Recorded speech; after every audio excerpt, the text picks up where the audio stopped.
자, 인건비 신고는 어떻게 하는 거예요? 끊이지 않고 올라오는 질문이거든요. 뭐 직원이 이렇게 있는데 어떻게 해야 되냐, 뭐 3.3% 신고 어떻게 해야 되냐, 되게 많은데 이게 질문이 계속 될 수밖에 없는 게 이게 조금 어려운 개념이에요. 그러니까 이 자체가 어렵다기보다는 이 인건비 신고를 이해하기 위해서 기본적으로 알아야만 되는 것들이 좀 있거든요. 그래서 그게 뭔지 오늘 좀 정리를 해드릴게요. 그거를 먼저 보셔야 돼요. 그러니까 직원이나 프리랜서 쓰시는 분들은 공부를 좀 하셔야 돼요. 이거를 공부를 안 하고 쓰면은 알 수가 없어요. 나중에 어떤 문제가 안 생기면 다행인데 문제 생겼을 때 모든 책임이 다 나한테 있으니까 아셔야 됩니다. 이건 맡기기만 해서는 안 되고 아셔야 돼요. 자, 그래서 우리가 인건비 신고를 한다. 뭐 직원이나 프리랜서나 뭐 하여튼 이런 인적 용역을 썼을 때 우리가 반드시 알아야 되는 게 뭐가 있는지 말씀을 드려볼게요. 자, 몇 가지 알아야 되는데요. 첫 번째는요, 이걸 알아야 돼요. 일단 이거 비용 처리와 증빙의 개념을 알아야 돼요. 왜냐하면 우리가 인건비 신고한다는 것 자체가 비용 처리를 하려고 하는 거잖아. 맞죠? 내가 누군가한테 월급을 주거나 3.3% 사업자한테 프리랜서한테 뭐 돈을 주거나 뭐 권리금을 주거나 뭘 줬을 때 신고를 안 하면 상관이 없는데, 신고를 하려고 하는 이유는 내가 쓴 돈을 비용으로 처리해서 내 세금을 줄이려고 하는 거잖아요. 그러면은 일단은 비용 처리가 뭔지, 그리고 비용 처리를 하려면 그 증빙이 있어야 되거든요. 그러니까 내가 돈을 썼습니다, 이거 내 소득에서 빼주세요, 이렇게 국세청에 얘기하는 거니까. 그러면 국세청이 야, 그러면은 너 돈 쓴 거니까 그 영수증 가져와 해가지고 그 영수증을 국세청에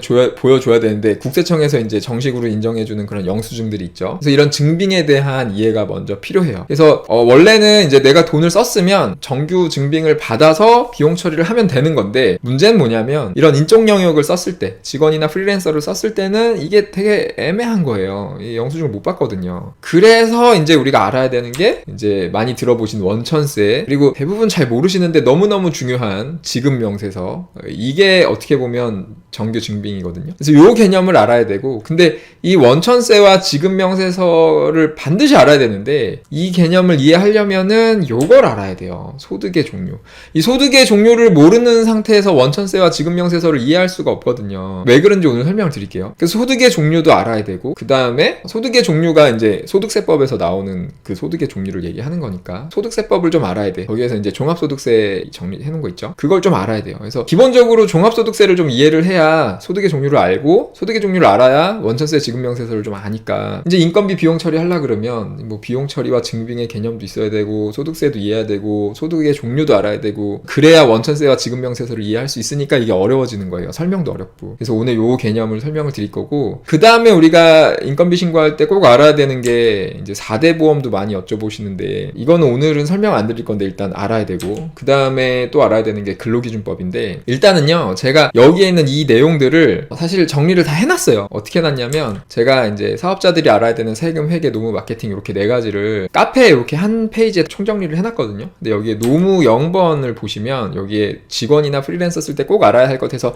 다 정리를 해놨는데, 요거를 처음 보신 분들은 어려우신 것 같기도 해서 오늘 영상을 편집해서 이 링크에 맨 위에 놓을게요. 그래서 여기에다가 어떻게 정리를 할 거냐면, 요 내용들이 저기에 다 있는데, 이 중에서 요 4대 보험하고 근로기준법은 어떤 사람들한테는 이게 적용이 돼야 되고요, 어떤 사람들한테는 이게 필요가 없어요. 근데 그게 이 사람한테 적용이 돼야 되는지 아닌지를 알려면 일단 위에 1번을 정확하게 이해해야 돼요. 그러니까 내가 주는 소득이 무슨 소득인지를 구분을 할 수 있어야 그거에 따라서 4대 보험을 해줘야 될 수도 있고 아닐 수도 있고, 그 다음에 그거에 따라서 근로기준법이 적용되기도 하고 아니기도 하거든요. 그러니까 일단은 2번, 3번은 오늘 빼고요, 1번을 먼저 설명을 드릴게요. 그래서 오늘은 요 내용만, 그래서 요 내용을 먼저 이해하시고, 그래서 내가 지금 급여를 주는 이 관계에서는 4대 보험하고 근로기준법이 필요하구나 하시는 분들은 그때 공부를 하시면 되니까. 그래서 요게 기본이에요. 그래서 요 내용만 오늘 설명을 드릴게요. 요걸 어떻게 설명드릴 거냐면, 일단 요거 먼저 이해하셔야죠. 비용 처리와 증빙의 개념이 없으면 이해를 못 합니다. 그래서 비용 처리와 증빙의 개념을 먼저 이해해야 돼요. 비용 처리는 아까도 말씀드린 것처럼 내가 사업하면서 쓴 돈을 국세청에다가 나 요만큼 내가 뭐 10만원이면 10만원, 100만원이면 100만원 뭐 이렇게 돈 쓴 거를 나 이거 비용으로 썼습니다 하고 국세청에 얘기하는 거예요. 그래서 내가 번 돈에서 그만큼을 다 빼는 거야. 내가 비용으로 쓴 거니까. 다 빼서 그 나머지를 내 소득으로 잡고 거기에 대해서 소득세를 내는 거잖아요. 그리고 내가 비용으로 쓴 거에 대해서는 거기에서 발생한 부가세, 그때 내가 낸 부가세를 돌려받기도 하고, 그게 비용 처리죠. 그러니까 비용 처리를 이해하려면 소득세랑 부가가치세를 이해하시면 돼요. 이 2가지 세금에 대한 비용 처리를 많이 하니까. 그래서 비용 처리는 그래서 내 세금을 줄이기 위해서 반드시 챙겨야 되는 것들인데, 내가 쓴 비용을 이제 신고해야 되는 건데, 내가 쓴 비용을 국세청에다가 신고할 때는 그냥 내가 썼습니다 라고 얘기하면 이게 안 받아들여져요. 국세청에서 인정을 안 해줘. 국세청에서는 그러면은 이제 그럼 너 비용을 썼으면은 영수증을 가져와, 이렇게 되는 거예요. 그게 증빙이죠. 근데 영수증을 우리가 뭐 돈 주고 영수증 써주세요 하면 여러 가지 형태로 받을 수 있잖아요. 종이에 그냥 써줄 수도 있으니까. 근데 아무 영수증이나 다 인정을 해주는 건 아니고, 국세청에서 사업자들의 비용으로 인정해주는 영수증이 있어요. 4가지가 있거든요. 그걸 우리가 이제 적격증빙이라고 얘기를 하죠. 그래서 일단은 적격증빙의 개념은 반드시 알아야 돼요. 사업하시는 분들은 비용을 항상 쓰니까. 적격증빙이 뭐가 있는지 아셔야죠. 그래서 일단 뭐가 있냐면, 첫 번째는 세금 계산서, 그죠? 그 다음에 계산서, 그 다음에 현금 영수증이 있고, 그 다음에 신용카드, 그죠? 그래서 우리가 돈을 쓸 때, 사업용으로 지출을 할 때 신용카드를 쓰시던가, 아니면 현금을 줬으면은 현금 영수증을 이제 사업자 지출증빙용, 사업자 번호로 받으시던가, 아니면 세금 계산서를 받던가 계산서를 받던가, 이렇게 하시면 되는 거예요. 이 중에 하나만 받으면 돼요. 이렇게 하면은 이제 이게 다 비용으로 인정이 되는 거거든요. 근데 우리가 이제 이 돈을 줄 때, 이제 사업자하고 거래할 때, 그러니까 내가 사업자들한테 돈을 줄 때는 이걸 다 받을 수 있어요. 카드도 긁을 수 있고, 세금 계산서도 받을 수 있고, 다 받을 수 있는데, 내가 사업자가 아닌 사람한테 돈을 줄 때가 있잖아요. 대표적으로 뭐 그런 예가 이제 제가 6가지 예를 보여드릴 건데, 대표적으로 직원들한테 월급을 줬다. 그죠? 그럼 직원들은 사업자 등록이 안 돼 있잖아요. 그래서 나한테 이런 증빙을 줄 수가 없죠. 그러니까 그런 경우를 일단 다 나열을 해볼게요. 어떤 경우가 있는지. 그러니까 첫 번째는 근로자한테 월급을 주면은 내가 적격증빙을 받을 수가 없죠. 그죠? 영수증을 받을 수가 없잖아. 이 사람은 그걸 발급할 수 있는 사업자 등록번호가 없으니까. 그 다음에 또 어떤 경우가 있냐면, 제일 대표적인 게 이제 이 2가지인데, 첫 번째는 근로자고, 두 번째는 3.3% 인적 영역 사업자. 우리가 이제 보통 프리랜서라고 얘기 많이 하죠. 우리가 그리고 뭐 좀 많이 헷갈려 하는 게, 이제 직원한테 돈을 주면서 3.3% 떼고 줘도 되나요? 하는 경우도 되게 많고, 실제로 직원한테 돈을 주면서 3.3% 떼고 주라고 하는 경우도 되게 많아요. 그렇게 하는 그 세무 대리인분들 되게 많고, 참 현실적으로 애매한 부분이 있는 건데, 그 자세한 내용은 다음에 다루고, 어쨌거나 3.3% 떼고 주는 거는 엄밀히 말하면 근로자한테는 그렇게 하면 안 되고요. 사업자한테 그렇게 하는 건데, 사업자인데 사업자 등록이 돼 있으면 이렇게 할 이유가 없고요. 사업자인데 사업자 등록이 안 돼 있는 경우가 있어요. 그러니까 사업자 등록을 하지 않고 사업을 하는 경우가 있거든요. 대표적으로 이제 연예인들이나 뭐 운동선수들이나 이런 사람들은 프리랜서 선언하면 이제 어디 뭐 방송국에 소속이 안 돼 있잖아요. 개인인데 뭐 급여를 막 받잖아요. 급여는 아니죠. 이제 그 인적 영역 그 일을 하고 돈을 받잖아요. 근데 그게 이제 사업자로 보고 주는 거예요. 사업자로 보고 주는데 그 사람은 개인 사업자니까. 근데 사업자 등록은 안 돼 있어.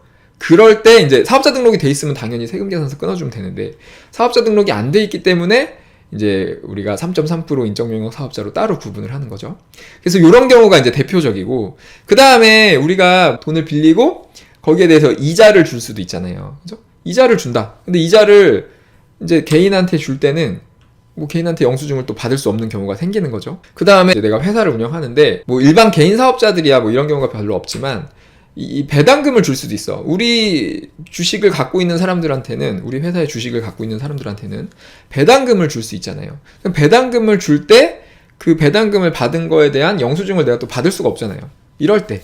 그리고 또 내가 연금을 운영하는 회사면 연금을 줄 수 있잖아요. 근데 그 연금을 주고서 그거에 대해서 또 영수증을 받을 수가 없죠. 그 다음에 이제 이렇게 5가지 하고 나머지를 이제 기타로 놓을 수도 있겠죠. 사실 이거 말고 더 있는데 이거 말고 퇴직금하고 뭐 이런 게 있는데 그건 빼고 6가지만 생각하시면 됩니다. 일단 왜냐면 이게 이제 종합소득세 대상이거든요. 아무튼 이렇게 6가지 경우가 있을 수 있는 거예요. 이렇게 6가지 경우가 있을 수 있고, 이런 경우에 우리가 이제 근로자한테 주는 돈을 국세청에서 뭐라고 하는지, 이렇게 인적영역 사업자 3.3% 떼는 돈을 떼고 주는 돈을 국세청에서 뭐라고 하는지, 이거를 구분을 하셔야 돼요. 이게 아까 말씀드린 소득의 종류인데, 이게 어떻게 구분이 되냐면 요렇게 구분이 돼요. 요렇게 근로자한테 주는 거는 근로소득, 사업자한테 주는 거는 사업소득, 그죠? 3.3% 떼고 주는 게 사업소득인 거예요. 그 다음에 이자로 주는 거 이자소득, 배당으로 주는 거 배당소득. 너무 쉽죠? 그 다음에 나머지는 다 가려졌는데 기타소득이에요. 기타소득. 예.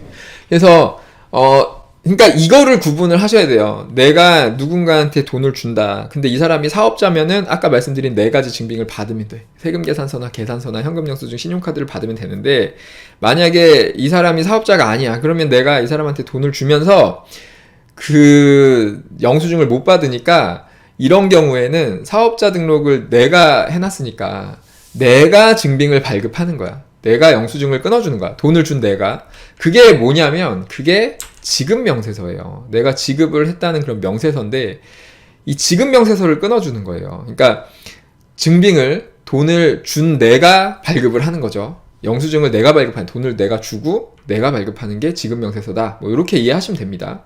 그래서 지급명세서를 지금 보시면 소득이 6가지가 있는데 6가지가 다 달라요. 그래서 근로소득 지급명세서가 있고 사업소득 지급명세서가 있고 뭐 등등등 있는 거예요. 그래서 이게 다 일정도 다르고 신고하는 방법도 다르고 막 특히 근로소득 지급명세서 중에서 상여근로소득 지급명세서 제출하는 게 바로 그 우리가 많이 하는 그 연말정산이거든요. 그게 근로자들 그 종합소득세 신고까지 다 해줘야 되는 되게 복잡하죠. 그러니까 이게 지급명세서 제출을 이렇게 소득별로 구분해서 이해를 하셔야 돼요. 그러니까 얘기가 복잡해지는 거죠. 그래서 이제 지급명세서가 어떻게 보면은 요거다. 우리가 비용 처리를 하기 위해서 챙겨야 되는 영수증. 그러니까 내가 돈을 썼으면 돈을 쓴 거에 대해서 영수증을 받아야 되는데 이 4가지, 위에 4가지는 내가 받을 수 있지만 사업자가 아닌 사람들하고 거래할 때는 내가 돈을 주면서 내가 영수증을 발급하는 게 지급명세서다. 이렇게 이해하시면 됩니다. 이렇게 이해하시면 이해가 좀 쉬울 거예요.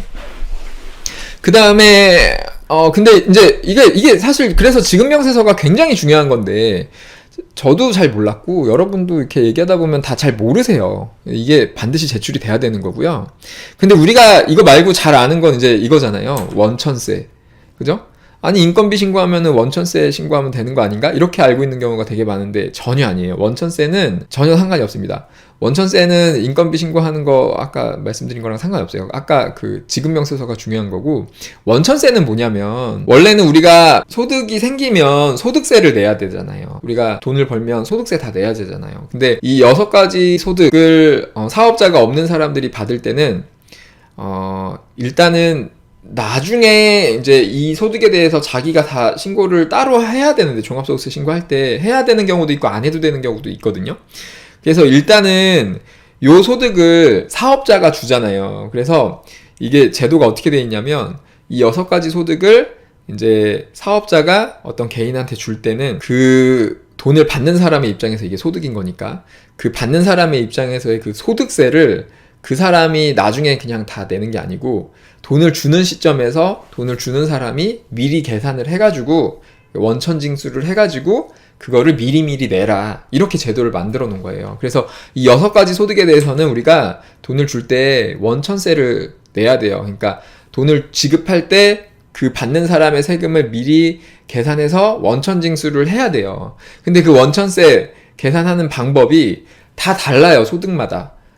근로소득은 상용근로소득, 일용근로소득으로 나뉘어서 또 달라지고 사업소득은 그냥 3.3%고 이자소득은 뭐 15.8% 뭐 다 달라요. 기타소득은 8.8% 막 이렇게 막 다르단 말이에요. 그러니까 이거를 우리가 알아야죠. 왜냐면 우리가 뭐 개인 사업자들은 사실 뭐 이자, 배당, 연금은 줄 일이 없지만 근로소득이나 사업소득, 기타소득 정도는 줄 수 있단 말이에요.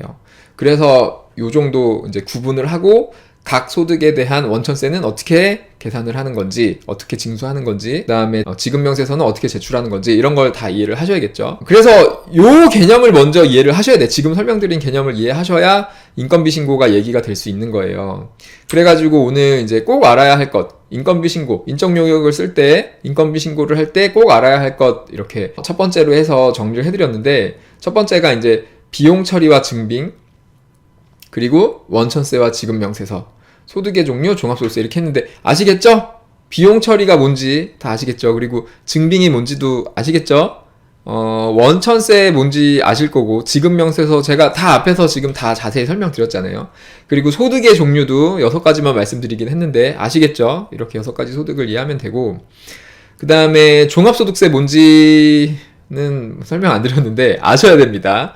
제가 정리를 다 해놨으니까 요 정도는 알아야지. 그래서 일단은 요걸 아셔야 돼. 내가 돈을 썼는데 그 적격 증빙을 받을 수 있는 상황이 아니다. 개인한테 돈을 줬다 그러면 요걸 아셔야 돼요. 그래서 그 개인한테 돈을 줬을 때는 내가 준 그 돈이 돈을 받는 사람의 입장에서 이 6가지 소득 중에서, 그리고 뭐 여기에 이제 퇴직소득하고 양도소득인데 그거까지 해가지고 어떤 소득에 해당이 되는가를 먼저 생각을 하셔야 돼요. 이렇게 연금소득, 기타소득 잠깐 뺄까요? 저를 이렇게 요 6가지 소득 중에서 어떤 소득에 해당이 되는지를 구분을 하셔야 돼요. 이게 먼저예요. 무조건 이게 먼저고, 그래서 구분을 했는데 이게 만약에 근로소득이다, 이게 만약에 근로소득이다, 내가 주는 게 근로소득이다, 이게 근로자다, 그러면은 이제 이게 들어가야 되는 거예요. 4대 보험. 내가 챙겨줘야 돼. 이 근로자의 4대 보험은 사업자가 또 다 계산해서 원천징수 해가지고 다 가입해주고 납부하고 정산하고 다 해줘야 되거든요. 그러니까 내가 이렇게 처리하는 이 소득이, 이 급여가 받는 사람의 입장에서 근로소득이다. 그러면은 나는 반드시 4대 보험을 알아야 되고요. 그 다음에 이게 근로자와의 관계니까 근로기준법도 알아야죠. 그래서 만약에 내가 주는 돈이 이제 근로자에 해당이 된다, 근로소득이다 그러면 4대 보험하고 근로기준법까지 다 알아야 돼요. 그래서 아까도 말씀드렸는데 요거 지금 회색으로 표시한 이자소득, 배당소득, 연금소득은 우리가 지급할 일이 별로 없는데, 이 나머지 근로소득, 사업소득하고 기타소득 정도는 개인 사업자가 누군가한테 이렇게 지급하면서 얼마든지 발생할 수 있는 거거든요. 그러니까 근로소득 뭐 근로자 쓰면 줘야 되고, 사업소득은 좀 애매할 때 3.3% 떼고 주는 경우 많으니까 이것도 알아야 되고, 그 다음에 기타소득은 우리가 뭐 권리금 주고받을 때 다 8.8% 기타소득 떼고 거래하는 게 또 기타소득에 해당되잖아요. 그러니까 아셔야죠. 그리고 누가 이제 일을 했는데 좀 애매하다 그러면 기타소득으로 주는 것도 되게 괜찮아요. 저도 뭐 어디서 이렇게 따로 받을 때는 일단 어느 정도는 다 기타소득으로 받거든요. 이런 걸 이해하시면 기타소득으로 주세요 하고 받을 수도 있는 거죠. 그러면은 세금이 좀 절세가 됩니다. 그래서 요 정도는 이해를 하시면 좋겠고, 요거를 이해하시기 위해서는 오늘은 이제 개론이에요. 그냥 기본 교양 그냥 직원을 쓰거나 뭐 프리랜서를 쓰거나 그러면은 반드시 알아야 되는 내용을 오늘 그냥 기본 개념만 설명을 드린 거고, 자세한 내용은 여기 노무 0번에 좀 자세히 설명을 드렸고요. 그러니까 요걸 보시고, 그 다음에 뭐 원천세, 지급명세서, 그리고 종합소득세, 뭐 4대 보험 이런 거를 좀 정확하게 알아야 되거든요. 사실 그 정도는. 그거는 여기 세금 0번 세금의 정석에 정리해놨고, 여기 세금 4번에 사업자가 알아야 되는 4가지 세금에서 종합소득세, 부가가치세, 원천세, 4대 보험 다 정리해놨으니까 필요하신 분들은 그거 보시면 되겠죠. 노무 0번에 필요한 거 링크 다 걸어놨으니까요. 노무 0번을 먼저 보시면 돼요. 그래서 오늘 요 준비한 거는 여기까지고요.